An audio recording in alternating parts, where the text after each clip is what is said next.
Hello everyone, Dan with Geek and Physiology. Morning's day is day 3 of simulate running and winter hydration. So, some key components of winter hydration. Like I said, number 1, they're going to be very difficult in the cold months, in the winter months, cold period, to tell when you're hydrated. So, once again, hydrate yourself early in the day. Continuously hydrate throughout the day. Even if you're not thirsty, you should be hydrating, okay? And obviously, as a lot of you may know, and some of you may not know, hydration is not just drinking water. Hydration are your electrolytes. I mentioned this in other videos. Your 4 main electrolytes. And 2 of them, a lot of people may not be aware of. There's sodium, potassium, which helps regulate what's called your sodium-potassium pumps, which helps keep the water balance in check. So if you have too much of one or not enough of the other, you either are going to be holding more water than you should or expelling more water than you should. So obviously sodium and potassium are very important as well. However, you also have calcium and magnesium. Yes, calcium is actually an electrolyte. Calcium has over 1,000 functions in the body, and an electrolyte is actually one of the key components.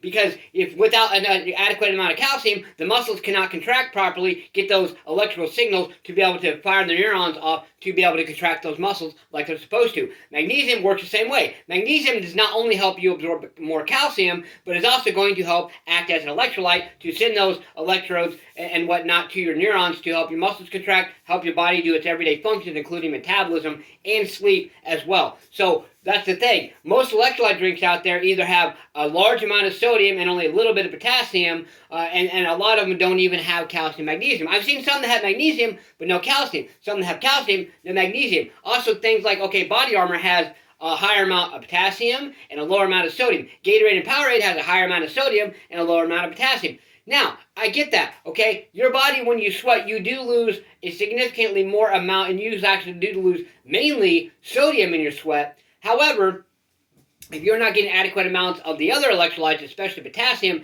in your eating plan, then you honestly, when you go out and try to train hard, you're not going to be able to perform the way you want to, and you're not going to feel the best. Okay, so here's the best way to do that. One thing to think about is, in a general sense, now I don't agree with everything, all these numbers and people throw out there. However, in a general sense, the FDA does recommend on an average 2,500 calorie diet. You should be getting about 2,500 milligrams of sodium. But look at the potassium amount recommended. 3,500 milligrams of sodium. That's 1,000 more milligrams of sodium. So what does that tell you? That tells you that you always want more potassium in your eating plan on a daily basis, not just every other day.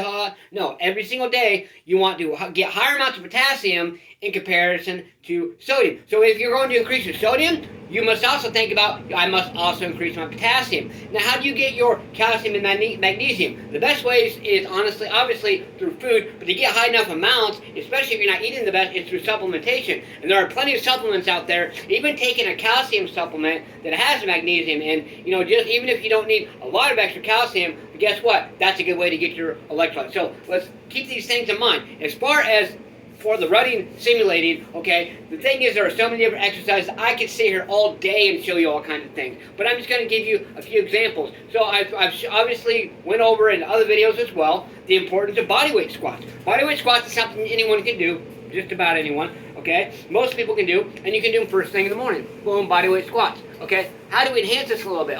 Let's maybe jump a little bit. Boom, boom, boom, boom, boom, and then with that, maybe we can go right into doing some back and forth lunges.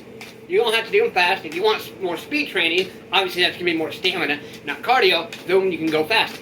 But there's so many different things we can do. Please, what I want you to do today, I challenge yourself, pick 5 of your own exercises, 5 of your own exercises that you're going to start applying today to help increase your cardiovascular endurance and overall health. Let's get out there, stay motivated, believe in yourself, believe you can do it, and believe that you deserve it. Let's get out there, let's go, smash punch, kick that like button, just don't break it. Let's get out there and do something. Do more than what you did yesterday, keep your ass up today. Push yourself, let's go.